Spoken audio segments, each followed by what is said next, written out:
The wind had a way of howling through the trees out by the Miller farm, carrying with it the smell of winter and the memory of time long gone. Out here, in a quiet corner of the Midwest where the golden wheat fields rolled like ocean waves and the roads turned to dirt just outside town, life moved slow, slower than a Sunday sermon and gentler than a whisper. That's where Frank Miller lived, just him and his old dog, Rusty. Frank was a wiry old man with a frame carved from decades of labor and a heart softened by loss.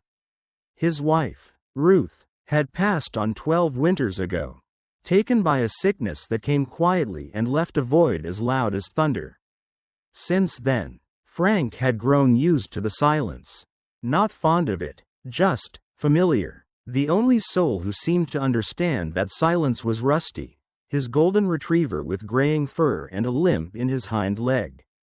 Rusty didn't talk, didn't ask questions, he just was, and that was enough. Frank had found Rusty on a stormy spring night 15 years ago. He was driving his old Ford pickup home from town, the rain hitting the windshield so hard it felt like someone was tossing gravel. Just before the bend near Miller's Creek, his headlights caught a shape by the roadside, a trembling ball of fur. Soaked through and pitiful, Frank pulled over, cursed under his breath about fool dogs in the rain, and wrapped the pup in an old flannel shirt from the backseat. He hadn't planned on keeping him, just figured he'd dry him off, feed him, maybe post a flyer in town. But by the time Rusty licked his hand that night and curled up by the fireplace like he'd always belonged there, well, Frank didn't need to post anything. Years passed like pages in a well-read book. Rusty grew from a playful pup into a strong, loyal companion. He'd follow Frank out into the fields, nose buried in the soil while Frank plowed. During harvest, he'd sit near the edge of the property, watching with proud, intelligent eyes as if supervising the work. And when the snow came, and it always came thick and deep, Rusty would lie by the fire, his ears twitching in time with the crackle of the logs, while Frank sipped coffee and stared into the flames. Neighbors would stop by now and then, bringing fresh pie or asking Frank to mend a fence. But mostly, it was just the two of them, Frank and Rusty, a man and his dog, one heart shared between two souls. Then came that winter. It was a colder one than usual, bitter and unforgiving, with snow that piled up to the windowsills and wind that found its way through every crack in the farmhouse walls. Frank, stubborn as ever, insisted on keeping his routines. He fed the chickens, chopped wood, and walked the same dusty path to the old barn every morning with Rusty lumbering faithfully behind him, tail wagging even though his steps had grown slow and uncertain. But around mid-January, Frank started feeling off. He brushed it off at first, said it was just the cold, maybe a touch of something.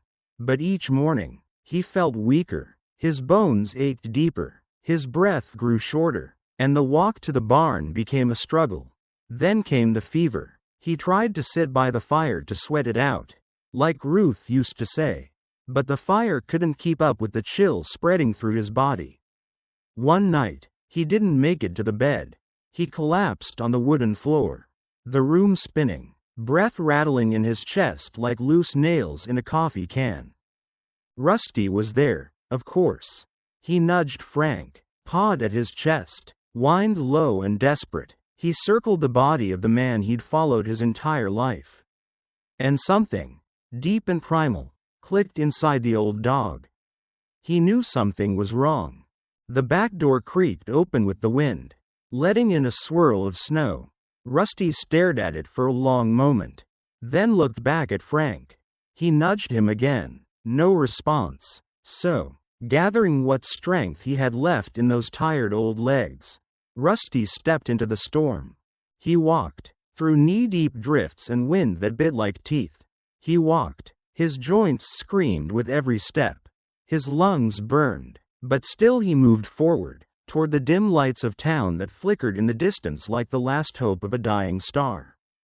Nobody noticed him at first. It was late. After all, folks were inside, tucked away from the cold.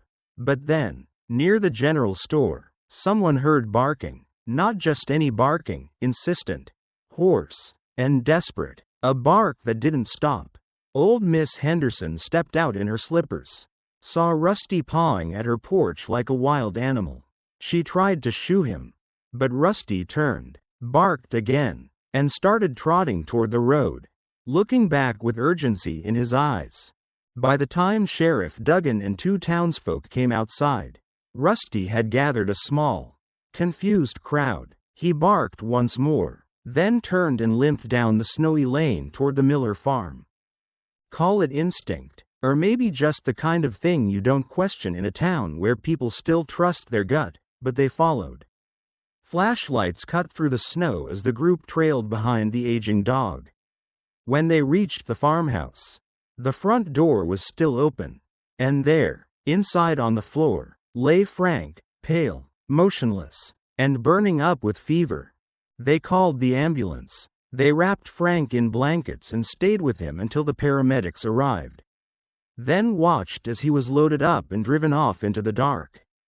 Snowy night. Rusty, too exhausted to move anymore, simply lay by the fireplace, eyes barely open, chest rising and falling with slow effort. Frank came to 2 days later in a hospital room that smelled like disinfectant and old cotton.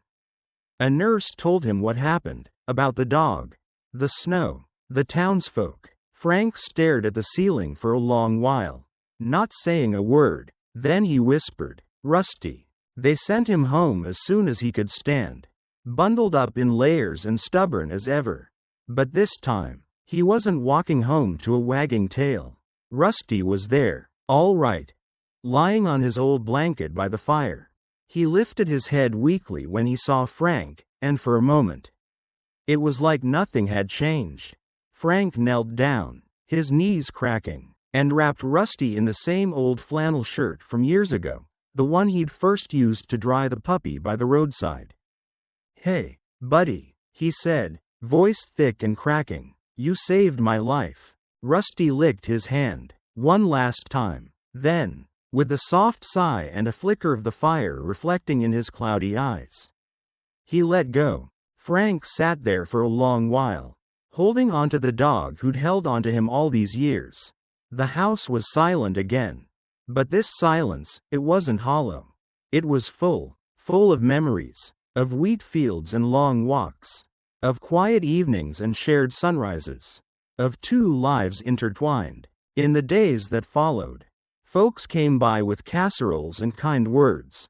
They said things like, "He was a good dog," and "He sure loved you." Frank would nod and smile gently, but say little. Most days, he sat on the porch wrapped in a quilt, a steaming mug in hand, watching the horizon where the wheat met the sky. Sometimes, he'd talk to Rusty, just small things, weather, chores, memories of Ruth. He'd pause every now and then, like listening for a response.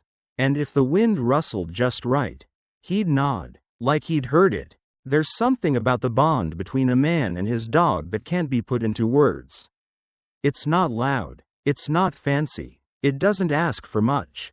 Just presence, just love, just the kind of loyalty that trudges through a snowstorm when no one else knows you're in trouble.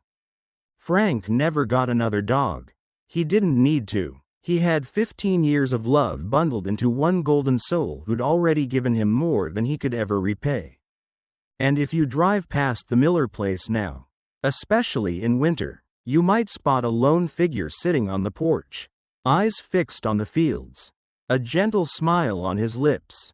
And if you listen close enough, over the wind and through the quiet, you might just hear the soft thump of a tail, and know that true friendship never really ends. Not even when it's gone. This story touched me deeply. The bond between Frank and Rusty was quiet but powerful, built on years of love, routine, and unspoken loyalty. Rusty's final act of devotion, braving the snow to save Frank, was both heartbreaking and beautiful. It reminded me how animals love without condition and how true friendship often shows itself in moments of silent sacrifice. Stories like this make you pause, reflect, And appreciate the ones who stand by us. No matter what.